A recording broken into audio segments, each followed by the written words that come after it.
जय हिंद। इस वीडियो में हम समझते हैं जो नई शिक्षा नीति 2020 आई है, इसमें क्या क्या बदलाव किया गया है, यह बदलाव कब से लागू हो जाएगा और इसके क्या पॉजिटिव थिंग है और कौन सी ऐसी निगेटिव थिंग है जो आगे चल के लॉस दे सकती है। साथ ही हम ये भी देखेंगे कि कौन से ऐसे सुझाव हैं जिसे इसमें शामिल करना चाहिए किंतु शामिल नहीं किया जा सका।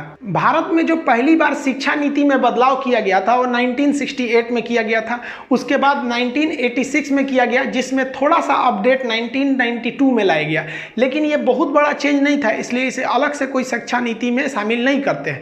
अभी जो शिक्षा नीति आई है 2020, नई शिक्षा नीति NEP न्यू एजुकेशन पॉलिसी 2020 है। ये 2022 या 2023 तक लागू हो सकता है। अगर कोरोना जल्दी से निपट गया तो ये 2022 से लागू हो जाएगा हमारी नई शिक्षा नीति। ये जो नीति बनाई गई है इसे बहुत ही सोच समझ के बनाया गया है। गांव के स्तर से, पंचायत तक से ही वहां से सलाह मशवरा को किया गया है। कस्तूरी रंजन जो इसरो के पूर्व वैज्ञानिक रह चुके हैं, उनकी अध्यक्षता में इसे शामिल किया गया। ऐसा कोई जिला या पंचायत को नहीं छोड़ा गया हिंदुस्तान से जहां से सलाह मशवरा नहीं किया गया। और उसके बाद इस रिपोर्ट को तैयार किया गया। किसी शिक्षा को बनाने में, किसी शिक्षा के मसौदा को तैयार करने में अब तक की यह सबसे बड़ी कमेटी रही है जिसके इतने ज्यादा सुझाव को माना गया है। इस नीति के अनुसार जो भारत का MHRD था, यानी ministry of human resource development, इसका नाम बदल दिया गया क्योंकि इसी के अंदर शिक्षा मंत्रालय आता था। इसका नाम बदलकर सीधा रख दिया गया भैया शिक्षा मंत्रालय। इसे अब हम लोग क्या कहेंगे, मिनिस्ट्री ऑफ एजुकेशन कहेंगे।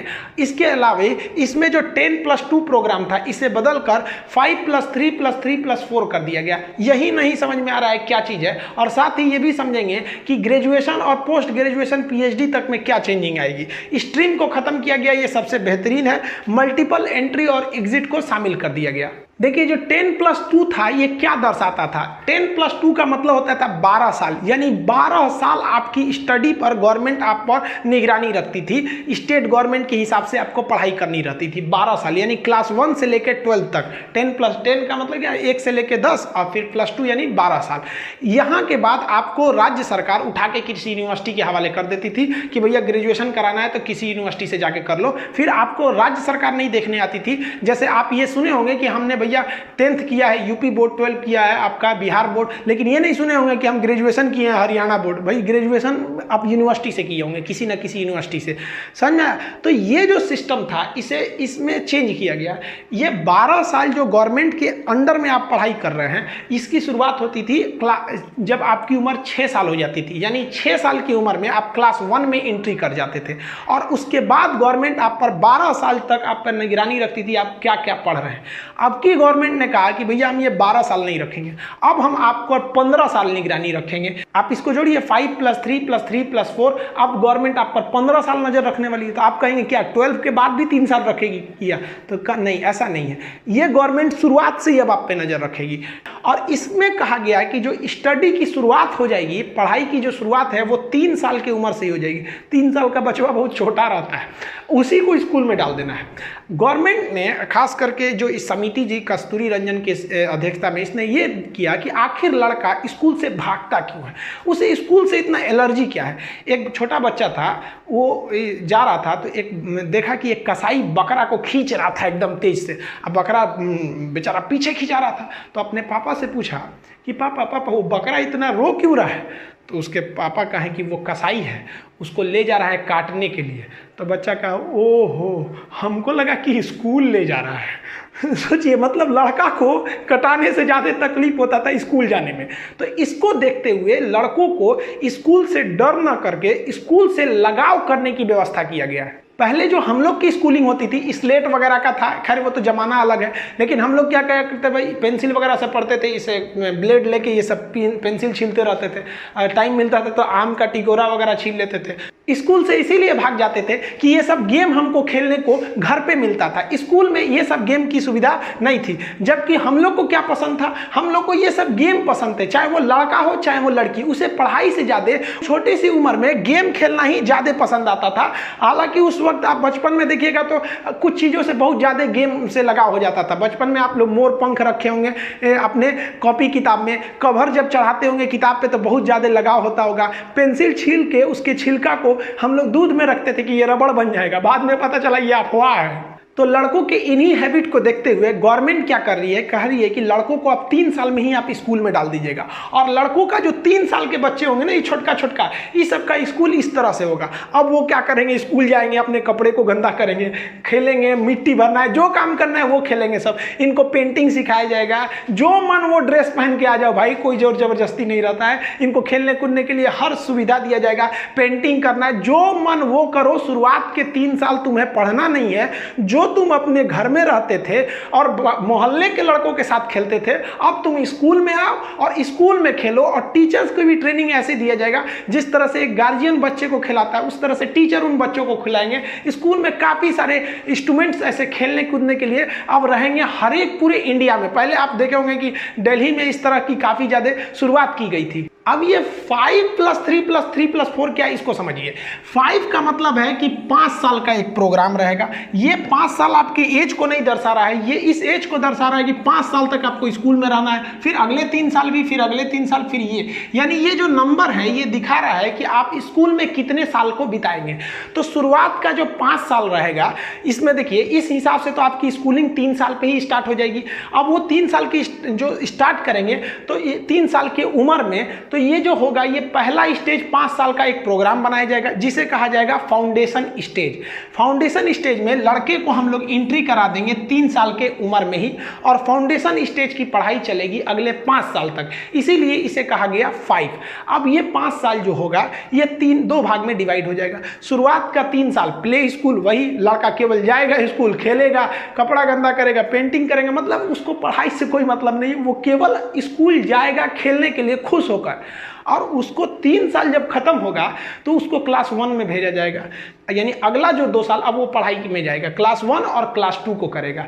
तो 3 साल खेला और फिर क्लास 1 क्लास 2 किया, और उसको पता ही नहीं चलेगा कि हम कब क्लास 1 में गए और कब क्लास 2 में, क्योंकि उससे कोई भी टाइप का एग्जाम नहीं लिया जाएगा। तो इससे उसको स्कूल जाने का डर ही नहीं रहेगा। और टीचर्स को एकदम खास इस बात का ट्रेनिंग दिया जाएगा कि आप लड़कों पर दबाव न डालें, अभी लड़कों को स्कूल से लगाव करिए। तो स्टेज पहला जो था ये 5 साल वाला, वो समझ गए। अब इसके बाद लड़का जाएगा इस स्टेज में, इस स्टेज में जाएगा तो आप बताइए, वो तो इस 5 वाला जो कैटेगरी था इसी में वो क्लास 1 और क्लास 2 कर लिया है और पास भी हो गया, एग्जाम होगा ही नहीं तो पास तो हो ही जाएगा। यानी इस वाले में आएगा तो वो क्लास किस में पहुंच गया, 3 में।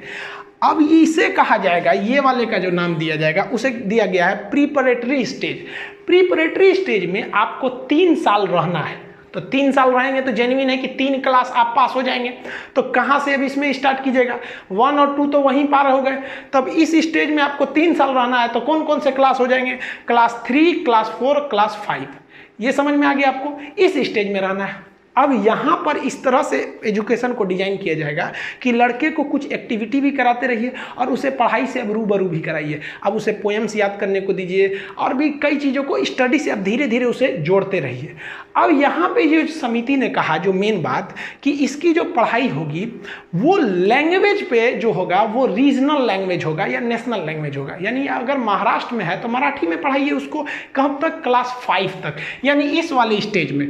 यानी क्लास 5 तक अगर मान लीजिए पंजाब में है तो पंजाबी में पढ़ाइए, बंगाल में है तो बंगाली में पढ़ाइए, क्योंकि इस उम्र में लड़के की सीखने की जिज्ञासा अपनी भाषा में बहुत ज़्यादा रहती है। लेकिन ये नियम मैंडेटरी नहीं है, जिस स्कूल को मन करेगा कि नहीं तुम्हें इंग्लिश मीडियम में ही पढ़ाना है तो आप पढ़ा सकते हैं, लेकिन स्कूल दबाव नहीं डाल सकते कि नहीं हम इंग्लिशे में पढ़ाएंगे। इससे कुछ फ़ायदे हैं ये कि लड़का जल्दी समझेगा, लॉस ये है कि लड़के का इंग्लिश से थोड़ा दूरी बढ़ने लगेगा। अगर इंग्लिश को हम छोड़ देंगे तो आगे जाके काफ़ी लॉस होगा। अमेरिका में आज भी इंडियन सॉफ्टवेयरों को ज़्यादा वैल्यू दिया जाता है, क्योंकि हमारे यहाँ का छोटा मोटा आदमी भी टूटी मुटी इंग्लिश बोल देता है, जबकि चाइना में कर्नल रैंक का अधिकारी अंग्रेजी नहीं बोल पाता है, क्योंकि उन्होंने यही गलती कर दिया, उन्होंने अपनी ही भाषा में करने लगे।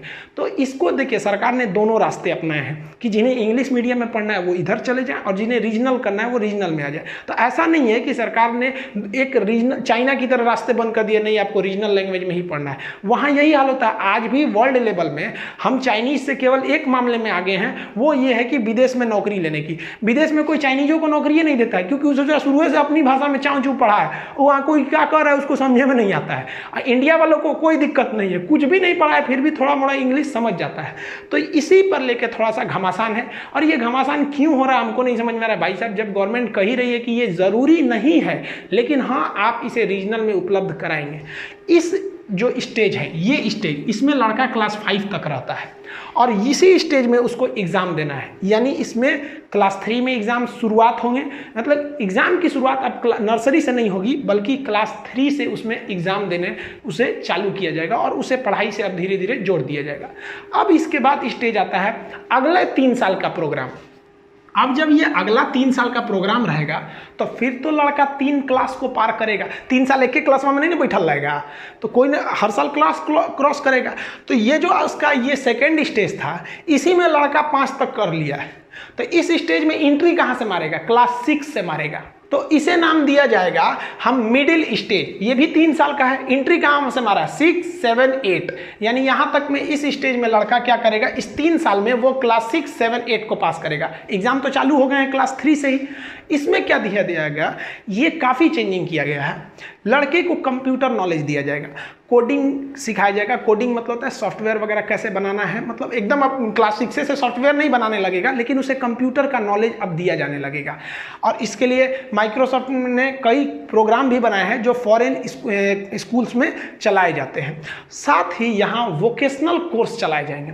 वोकेशनल कोर्स एक तरह का टेक्निकल कोर्स होता है। जैसे कोई लड़का इस स्टेज में आ गया, इस वाले 3 ईयर वाले प्रोग्राम में, यानी वो या तो 6 में होगा, या तो 7 में, या तो 8 में होगा।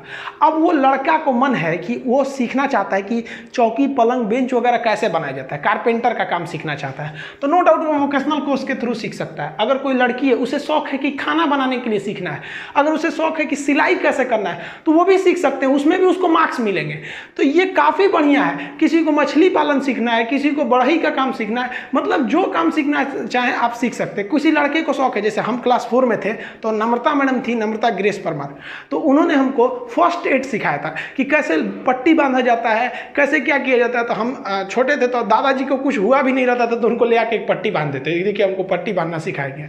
तो काफ़ी अच्छा लगता है उस समय, क्योंकि उस समय आपको ये नहीं रहता है कि नौकरी क्या चीज़ होती है, जिम्मेदारी क्या चीज़ होता है। वो ज़िंदगी एक राजा की ज़िंदगी होती है, कोई टेंशन ही नहीं रहता है। तो उसी के हिसाब से लड़के की दिलचस्पी कहाँ है, वो उस अपने हिसाब का वोकेशनली कोर्स में चला जाएगा और इसके बदले उसको क्या मिल जाएगा भाई? मार्क्स भी मिलेंगे सब, उसमें क्या दिक्कत है।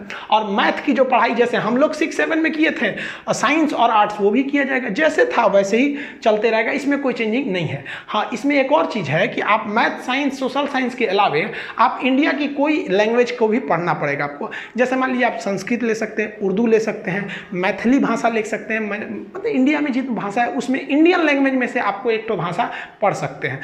यहाँ तो आप ये वाला भी स्टेज अब समझ गए। अब आप जा रहे हैं इसके अगले स्टेज में, यानी ये वाले में। अब यहाँ बताइए, इसमें आपको 4 साल रहना है और वहाँ आप 8वीं तक पढ़ चुके हैं। इस स्टेज में आप 8वीं क्लास तक पढ़ चुके हैं, तो यहाँ से एंट्री कहाँ से मारेंगे? 9, 10, 11, 12, ये चौथे वाले में स्टेज में एंट्री करेंगे। इसको समझते हैं। अब ये वाला हो गया स्टेज, इसे कहा जाएगा सेकेंडरी स्टेज। सेकेंडरी स्टेज में आपको 4 साल रहना है और 4 क्लास आप पार करेंगे। स्टार्ट कहाँ से करेंगे? 9th से लेकर 12th तक।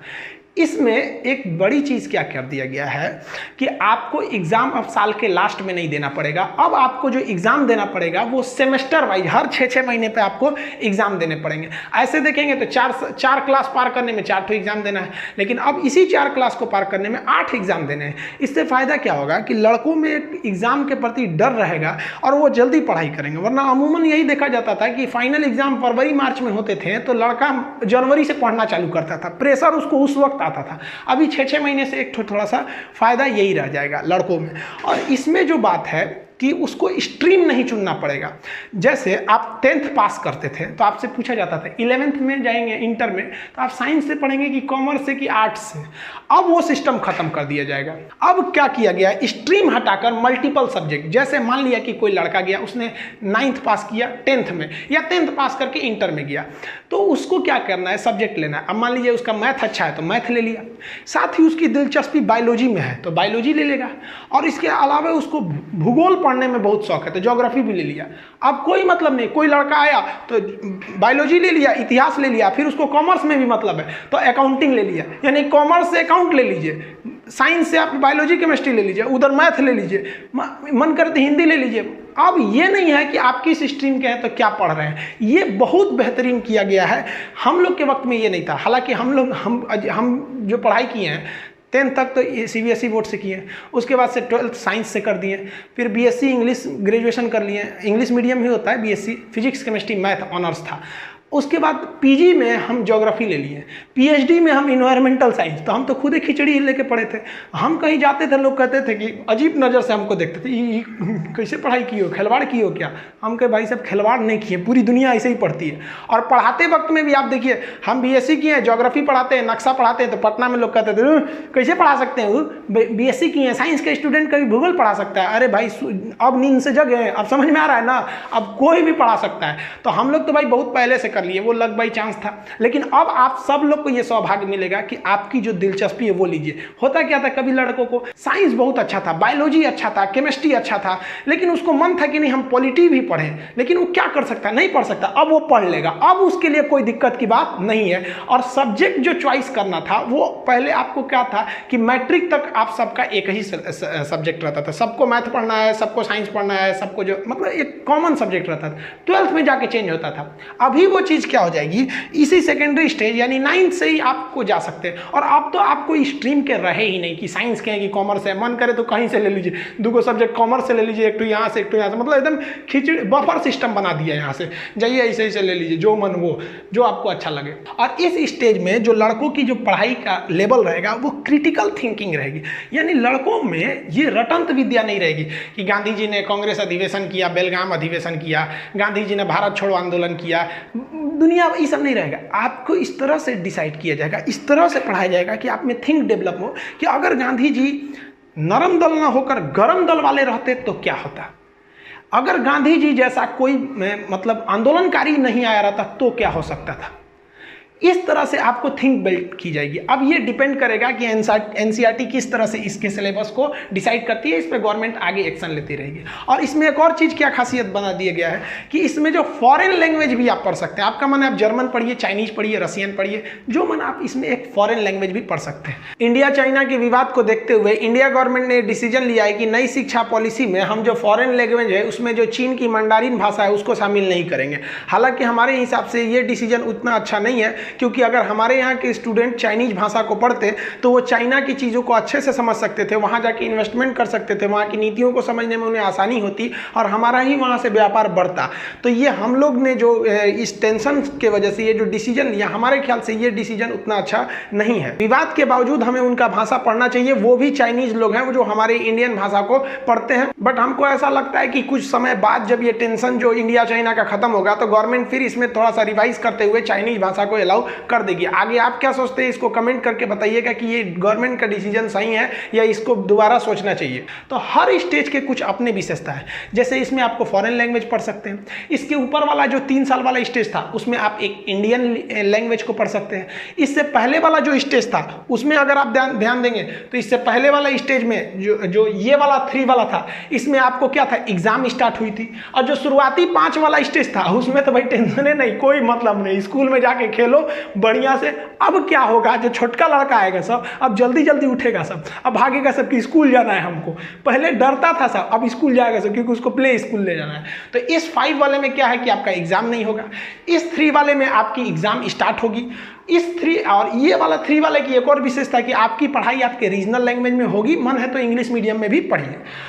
इसमें क्या हो जाएगा कि भाई आपको एक इंडियन लैंग्वेज पढ़ना है, और इस वाले में आपको क्या हो जाएगा कि आपका मन है तो आप एक फॉरेन लैंग्वेज भी पढ़ सकते हैं। तो ये जो चेंजिंग किया गया, आप ये समझ गए ना, 5+3+3+3+4, यानी ये वाले भी जो पैटर्न जो अभी बना है वो जहाँ जाके कहाँ खत्म हो रहा है, 12th क्लास पे भी खत्म हो रहा है।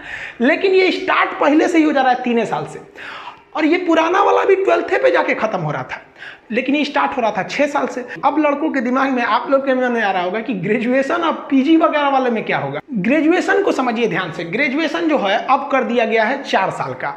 अब जो ग्रेजुएशन आएंगे 4 साल के हो जाएंगे। ग्रेजुएशन आप पहले जो पैटर्न था ग्रेजुएशन का वो 3 तरह के ग्रेजुएशन थे, यानी अगर आर्ट्स लिए हैं तो आप बीए कहलाएंगे, और साइंस लिए हैं तो बीएससी, और उसके बाद से बीकॉम कॉमर्स लिए हैं। हम लोग के समय सर बोलते थे कौन बीकॉम ले लिया रे बिना काम का काम।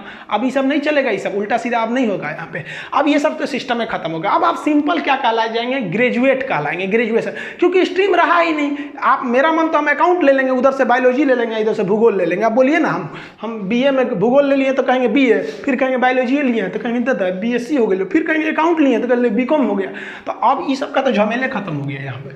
अब आप सीधे क्या कहलाएंगे, ग्रेजुएट कहलाएंगे। अब ये 4 साल का कर दिया गया और बहुत बेहतरीन किया है। देखिए ध्यान से इसको बारीकी से समझिए।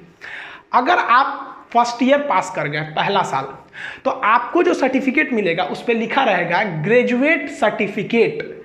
अब ग्रेजुएशन का सर्टिफिकेट, और उसके बाद आप अगर सेकेंड ईयर भी पढ़ लिए तो फिर आपको एक सर्टिफिकेट मिलेगा, उसमें लिखा रहेगा ग्रेजुएट डिप्लोमा। अब कभी कभी क्या होता है, किसी की पैसे का प्रॉब्लम हो जाता है, उसकी पढ़ाई छूट जाती है। तो मान लीजिए कोई लड़का ग्रेजुएशन सेकेंड ईयर में पढ़ाई छूट गया और कहीं उसकी वैकेंसी निकली, तो वो कहेगा कि हम सेकेंड ईयर पढ़े हैं, थर्ड ईयर नहीं पढ़े हैं। तो कहेगा भाग फाड़ के फेंक जो भूजा खा ले में लपेट के, 2 साल पढ़ के कोई फायदा नहीं, 1 साल का ही नहीं किया। तो अब ये चीज़ को ख़त्म कर दिया गया है। यानी अगर आप ग्रेजुएशन 1 साल भी किए ना, तो उस 1 साल का भी वैल्यू है, उसका नाम रहेगा सर्टिफिकेट। अगर आप 2 साल करके छोड़े हैं तो उसका नाम रहेगा डिप्लोमा। आप और पढ़ना चाहते हैं, ग्रेजुएशन से थर्ड ईयर भी जाते हैं, तब आपको जो सर्टिफिकेट मिलेगा उस पर लिखा रहेगा ग्रेजुएशन डिग्री, लिखा रहेगा डिग्री।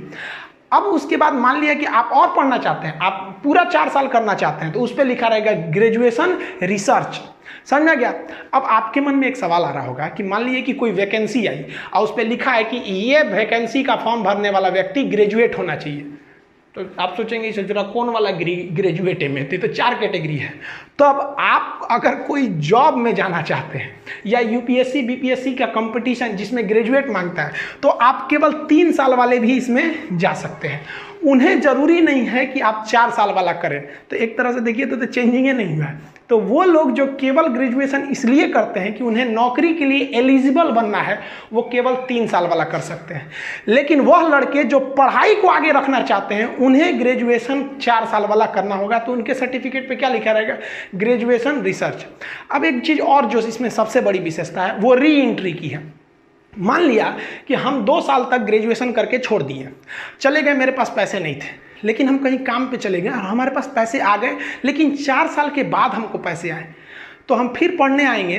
तो अभी जो व्यवस्था है पुरानी व्यवस्था, तो हमको फिर शुरू से करना पड़ेगा, first year second year third year.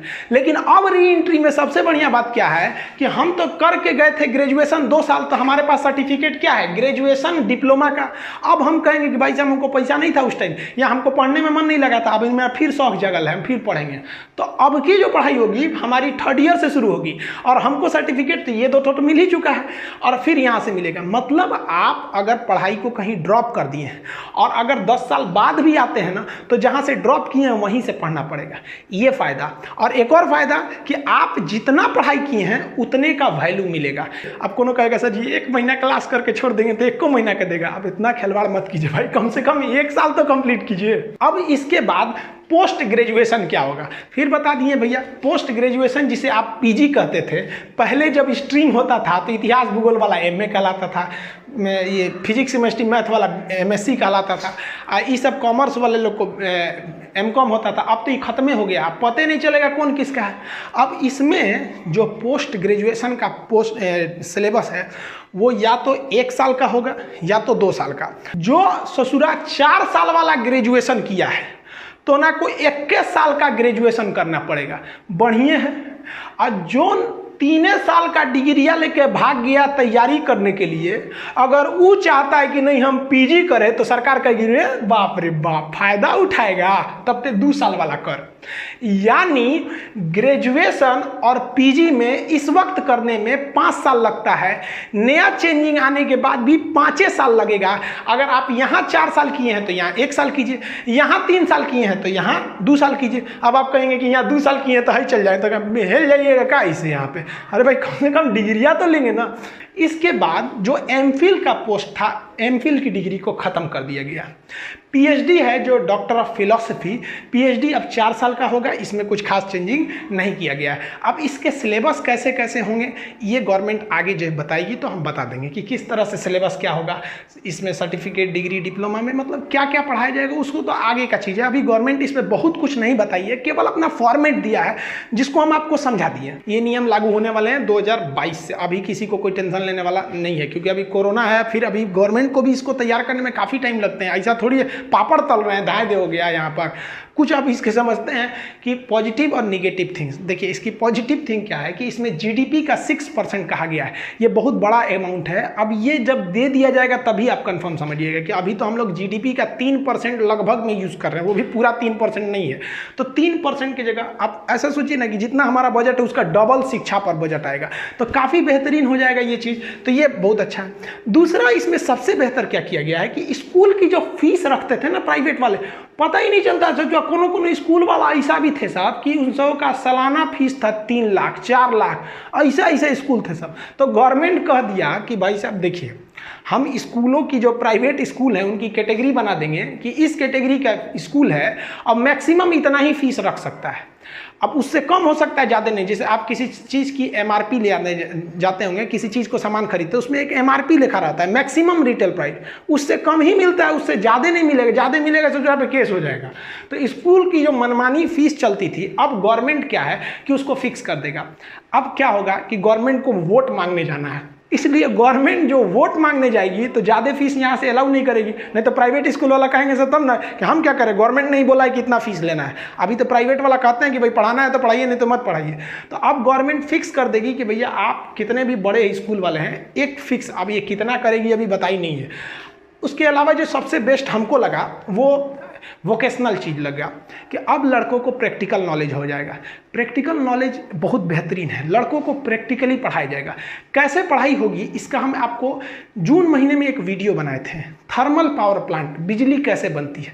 आपको अगर फुर्सत मिलेगा तो इस वीडियो को ख़त्म करने के बाद डिस्क्रिप्शन में उसका लिंक देंगे, उसको देखिएगा। उसमें आपको बताया गया है कि एक 5 किलोमीटर स्क्वायर का पावर प्लांट जिसको आपको घूमने में कम से कम 2 घंटा लगेगा, उसे आधा घंटा 30 मिनट में किस तरह से पढ़ा के समझा दिया गया है। वो चीज़ अगर आप देख लिए हैं तो आप अगर ओरिजिनल पावर प्लांट भी देखिएगा ना तो कमोबेश वैसा ही मिलेगा, मतलब 98% वैसे ही मिलेगा, क्योंकि थोड़ी चेंजिंग आ जाती है। मतलब वो उसी ढंग से अब पढ़ाया जाएगा कि लड़कों को एकदम विजुअली दिखाकर। ये वीडियो खत्म होने के बाद आप उस वीडियो को देख लीजिएगा तो आपको समझ में आ जाएगा कि अब आगे की पढ़ाई कैसे होने वाली है। वोकेशनल कोर्स के बाद जो रिजल्ट दिया जाएगा इसमें तो गजब की चेंजिंग कर दिया गया। अब आपका रिजल्ट केवल इस बात पर डिपेंड नहीं करेगा कि आपके मार्क्स कितने आए हैं, कितना नंबर आप लाए हैं, इसके अलावे डिपेंड करेगा आप अपने आप को कितना नंबर देते हैं।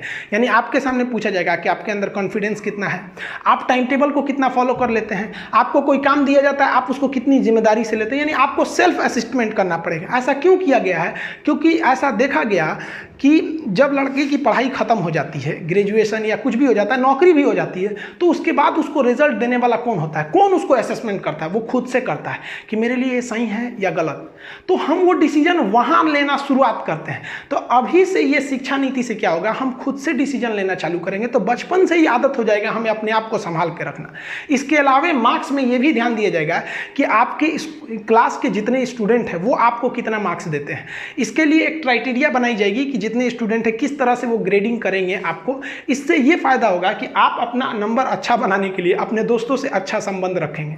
और अगर आप बचपन से क्लास 12 तक अब आपको ये आदत हो गया कि नहीं भैया हमको बचपन से अपने दोस्तों से संबंध अच्छे रखने हैं, तो आपका स्वभाव बहुत अच्छा हो जाएगा। तो अब क्या होगा कि हर स्टूडेंट दूसरे स्टूडेंट के प्रति इज्जत रखेगा कि भाई साहब उसको भी मार्क्स देना है हमको, तो वो आपके जो क्लास के हैं वो उन लोग को भी देना होगा। और साथ ही टीचर भी आपका नंबर देंगे कि ये लड़का अच्छा था या नहीं था। ये 5वां जो चीज़ दिया गया कि फॉरेन यूनिवर्सिटी भी आप भारत में अपना ब्रांच खोल सकती है, जैसे ऑक्सफोर्ड, हार्वर्ड यूनिवर्सिटी, कैम्ब्रिज, ये सब भी यूनिवर्सिटी अब भारत में खोल सकती है। हालांकि इसे बहुत पहले आ जाना था, जब मनमोहन सिंह थे उन्होंने ही इस प्रस्ताव को लाया था, तब उस समय बीजेपी ने विरोध किया था कि नहीं ये भारत के लिए दिक्कत होगा। तो सोचिए अभी ये तो पॉलिटिक्स वाला चीज़ है, इसमें नहीं देखिए, जो विपक्ष में रहता है विरोध करता ही है। उस वक्त जो प्लान थी वो थोड़ी सी अजीब थी। उसमें क्या कहा गया था कि जो यूनिवर्सिटी आएंगी उन्हें 50 करोड़ रुपये सिक्योरिटी मनी देना होगा। ये सही भी था एक तरह से। पता चला हमारा फीस लेके भाग गई यहाँ पे, हम क्या लंदन जाएंगे खोजने के कैम्ब्रिज किधर है, या नहीं जाएंगे। तो एक सिक्योरिटी मनी का प्रोग्राम रखा गया था, जिस वजह से वो लोग उतना इंटरेस्ट नहीं रहते हैं। तो अभी के में जो कहा गया कि भाई साहब आपको सिक्योरिटी मनी का झमेला नहीं है, और साथ ही वही यूनिवर्सिटी आएंगी जो इन टॉप लेवल की हैं, दुनिया की टॉप 50 यूनिवर्सिटी ही ब्रांच खोल देंगी। अब पता चला यूनिवर्सिटी ब्रांच खोलेगी, पाकिस्तान भी अपना खोल दिया इस्लामाबाद यूनिवर्सिटी से जुड़ा, उसमें कौन सी सिखाएगा कि बम को कैसे नोचना है और कैसे फेंकना है, ये सब नहीं आएंगे। सब टॉप 50 यूनिवर्सिटी जो दुनिया की है वहीं आ सकती है। तो ये भी बेहतर है। इससे फ़ायदा क्या होगा कि हमारी यूनिवर्सिटी जो है उनको भी एक बढ़िया कंपटीटर मिलेगा वर्ल्ड लेवल का। तो ये सब भी मेहनत करेंगे कि हमको ऐसा बनना है। और जो चेंजिंग अच्छी की गई है वो अलग से 4 डिपार्टमेंट बनाया जाएगा। वो डिपार्टमेंट 4 अलग अलग रहेंगे। उसमें एक का काम रहेगा कि सिलेबस तैयार करना, किस बच्चे को क्या पढ़ाना है। एक अलग डिपार्टमेंट रहेगा जो रेगुलरिटी काम करेगा कि किस स्कूल में टीचर कैसे कर रहे हैं, इंफ्रास्ट्रक्चर कैसा है, स्टूडेंट में कोई चेंजिंग तो नहीं लाना है। एक अलग डिपार्टमेंट रहेगा जो उन लोग को मतलब सैलरी देगा, जो टीचर्स हैं या जो स्टूडेंट हैं उनको अलग से स्कॉलरशिप दिया जाएगा, जो गरीब स्टूडेंट है, ताकि वो अच्छे से पढ़ सके, जो अच्छे स्टूडेंट है उन्हें रिसर्च में पैसे दे सके। और एक अलग डिपार्टमेंट रहेगा जो रिजल्ट निकालने की व्यवस्था कर सके। जैसे आप स्पेशली बिहार में देखे होंगे तो बहुत गलत क्या होता है कि लड़का अगर मुजफ्फरपुर का है तो उसे पता चल गया कि मेरी मैट्रिक की कॉपी दरभंगा गई है चेक होने के लिए। अब क्या करेगा, वो ट्रेन पकड़ के दरभंगा पहुंच जाएगा कोने कॉलेज में, मास्टर साहब 500 रुपया ले लीजिए, हमारा नंबर पास कर दीजिए। ऐसा होता है वहां पर। इस चीज को तो तुरंत बंद कर देना चाहिए। लड़का को क्या जरूरत है बताने का कि तुम्हारी कॉपी कहां चली गई, तुमको इससे क्या मतलब। ये डिपार्टमेंटल काम है ना। आप थोड़ा बाहर और कहीं जगह पता करिए, नहीं पता चल पाता है। और जहां भी अगर ये पता चलता है तो एकदम ये तो आप कहिए कि खुला अपराध कर रहे हैं। आप लड़के को उत्साह रहे हैं कि तेरा कॉपी हमारे पास आ गया है, आओ हमको पैसा दे। तो ये सब चीजें पे नकेल लगा दी जाएगी इसके बाद। और अभी एक और चेंजिंग जो है वो बताया नहीं गया खुल के, लेकिन हाँ, एक टीचर्स के लिए भी एक कॉमन सेंट्रल लेवल का एक प्रोग्राम होगा और टीचर्स की भी ट्रेनिंग 4 साल की होगी। उसमें टीचर्स को बताया जाएगा कि लड़के को किस तरह से समझ में आता है। आप देखे होंगे कि कुछ टीचर होते हैं जो बहुत ज्यादा जानते हैं लेकिन समझा ही नहीं पाते हैं, और कुछ टीचर ऐसे आते हैं कि सोच रहे हैं मुर्दा को भी समझा देते हैं, एकदम फटाफट समझ में आ जाता है। आप इस चीज को, इस टॉपिक को भी देखिएगा। जो चीज हम आपको बता रहे हैं कि बहुत से लोग इसको भी बताए होंगे लेकिन बड़ा कॉम्प्लिकेटेड कर देते होंगे, कुछ लोग इसको बहुत सिंपल कर देते हैं। तो यही सब समझाया जाएगा इसमें कि कैसे कैसे एक टीचर्स को मतलब होना चाहिए कि बच्चे में इंटरेस्ट जगा दे। और ये हकीकत भी है। देखिए, अगर कोई लड़का टॉप करता है या कोई सेकंड आता है, कोई थर्ड आता है, तो ये उस लड़के की योग्यता है। लेकिन अगर कोई स्टूडेंट क्लास में रहकर फेल हो जाता है तो इसमें टीचर की कमी है। क्यों? क्योंकि टीचर ने उस पढ़ाई को इंटरेस्ट नहीं बनाया। क्या होना चाहिए कि जो स्टडी है उसे इंटरटेनमेंट बनाना चाहिए। आप अगर अर्जुन का एग्जाम्पल दीजिएगा तो द्रोणाचार्य ने अर्जुन को पढ़ाया था और 5 पांडवों को पढ़ाया था। अर्जुन टॉप कर गए तो ऐसा नहीं है कि बाकी भीम, नकुल, सहदेव, युधिष्ठिर ये लोग चौपट हो गए। लोग ये लोग भी थे भाई, टॉप तो कोई एक ही ना करेगा। तो टीचर्स को भी सोचना चाहिए कि भाई क्या है कि आपके क्लास को लड़का भाग जा रहा है। आप अपने भी स्कूल में देखे होंगे कि कुछ टीचर्स का क्लास आप छोड़ना नहीं चाहते होंगे और कुछ टीचर को देख के बुखार लग जाता होगा। यूट्यूब पे भी देखे होंगे कुछ टीचर के क्लास को आप स्किप कर करके भगाएंगे कि दो तरीके, आधा घंटा तो दिमागे चढ़ जाएंगे। और कुछ टीचर ऐसे भी होंगे जिनको आप देखेंगे बिना स्किप किए आपको क्लास देखेंगे, आप कहेंगे नहीं यार स्किप नहीं करेंगे, कब कौन सा अच्छा चीज पढ़ा के निकल जाएंगे। इनका क्लास एक एक सेकंड इंपॉर्टेंट होता है। जो इसकी निगेटिव चीज़ है उसको समझिए क्या है कि इसमें इंग्लिश को ना थोड़ा सा तवज्जो कम देने को जोर दिया गया है। हालांकि सरकार आपको बताए हैं कि इसमें जो सुझाव दिया गया है कि वो मैंडेटरी नहीं है और इस पर कुछ खास चेंजिंग भी नहीं आएगी। जो भी प्राइवेट स्कूल है वो अभी भी इंग्लिश मीडियम को ही फॉलो करेंगे और सरकारी स्कूल कितना अच्छा पढ़ाते हैं सब आपको तो पता ही है। किसी भी सरकारी अधिकारी या बड़े घर की फैमिली या इवन नेता मंत्री के लोगों की इतनी हिम्मत नहीं है कि वो अपने बच्चे को सरकारी स्कूल में भेजें, क्योंकि उनको पता है कि वहाँ भेजेंगे तो कितनी अच्छी पढ़ाई होगी। तो प्राइवेट वाले तो इंग्लिश को रखेंगे ही रखेंगे। और क्या चीज़ है, इसमें एक सेंट्रलाइज कर दिया गया है। कहा गया है कि जो टीचर्स का प्रोग्राम होगा और जो सिलेबस किया जाएगा इंडिया का, वो एक सेंट्रल बॉडी उसको डिसाइड करेगी और राज्य को मानना ही पड़ेगा। तो ये हमारे संघात्मक व्यवस्था में एक तो चोट है। संघात्मक व्यवस्था हम आपको पॉलिटी में पढ़ाए हैं कि जहाँ स्टेट गवर्नमेंट भी अपनी डिसीजन लेती है और सेंट्रल गवर्नमेंट भी लेती है। तो यहाँ पर हमारा जो संघात्मक व्यवस्था है उस पर एक तो निगेटिव असर पड़ा है। साथ ही इसमें एक और सुधार करने लायक था। हमें अपने स्टूडेंट्स को सिलेबस में ये जोड़ना चाहिए कि एक अच्छे टीचर की पहचान क्या है। जैसे अभी क्या होता है कि टीचर लोग स्कूल में आ जाते हैं, खैनी बनाते रहते हैं, कहाँ है कोई, तो टीचर लड़के से मंगा देते हैं कि बबुआ पान लेते हो अमेरिका थी। अजब हाल है बेचारा, लड़के पे क्या इफेक्ट पड़ेगा इसका। टीचर्स के लड़कों को भी ये एक तरह का आप समझिए कि किताब में लास्ट में एक पन्ना जोड़ देना चाहिए, एक अच्छे टीचर की पहचान। गुटखा पान खा रहा, भाई आपको अगर खाना है, आप बुरा मत मानिएगा, अगर आप खाते होंगे तो आप स्कूल के बाहर खाइए। 8 घंटे क्लास में अगर आप स्कूल के पीरियड में नहीं खाएंगे तो मर नहीं जाएंगे आप वहाँ से, लेकिन आपके वजह से एक लड़के का इमेज खराब हो जाता है, वो भी सोचेगा टीचर खा रहे तो हम क्यों नहीं खाएं। दूसरा, टीचर्स का जो पहनावा ओढ़ावा है उस पर भी एक इसके लिए भी एक कंडक्ट कोड होना चाहिए। आजकल क्या होता है कि जो खास करके इसे कोचिंग लाइन में हम कर रहे हैं, कोचिंग के टीचर जो होते हैं इतने महंगे कपड़े पहनने लगते हैं लोग ना, कि लड़के के अंदर एक अपने से एक तो भावना आने लगती है, यार सर इतने अमीर हैं। यार एक स्टूडेंट जो होता है ना, काफ़ी मीडियम फैमिली या गरीब लड़के ही ज़्यादा पढ़ने आते हैं कोचिंग इंस्टीट्यूट में, तो जो टीचर को देख के ना उसके अंदर एक लगने लगता है कि नहीं वो अमीर हैं, पैसे वाले हैं, इसलिए उतना पढ़ के वहाँ चले आए हैं, और हम गरीब हैं, हमारे पास उतना कपड़ा नहीं है अच्छे, तो नहीं। तो टीचर्स को भी सोचना चाहिए जो क्लास में जा रहे हैं एक सिंपल वे में जाएं, ताकि आपको लगे कि नहीं हाँ आप भी एक नॉर्मल इंसान है। बाकी आप अपने पर्सनल जिंदगी में घूमिए ना 2 करोड़ की लंबोर्गिनी कार खरीद के, कौन मना किया आपको। साथ ही आप देखे होंगे कि कुछ टीचर ऐसे होते हैं जो क्लास में आएंगे तो अपने बारे में बताने लगेंगे, हम ये हम वो।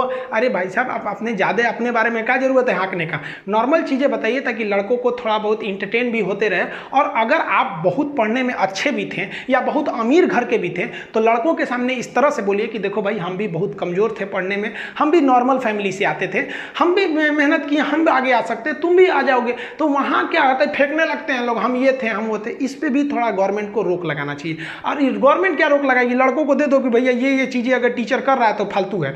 साथ ही टीचर्स को एक चीज़ और देखे होंगे कि एक टीचर दूसरे टीचर की बड़ी बुराई करता है, अरे वो फालतू पढ़ाता है, ये पढ़ाता है। अरे भाई आप कौन होते हैं बताने वाले, आप इस चीज़ के टीचर हैं कि कौन अच्छा पढ़ा रहा है कौन खराब पढ़ा है। लड़का बेवकूफ़ नहीं है, आज के वक्त में वो सब देख लेता है, और भला करे भगवान यूट्यूब का।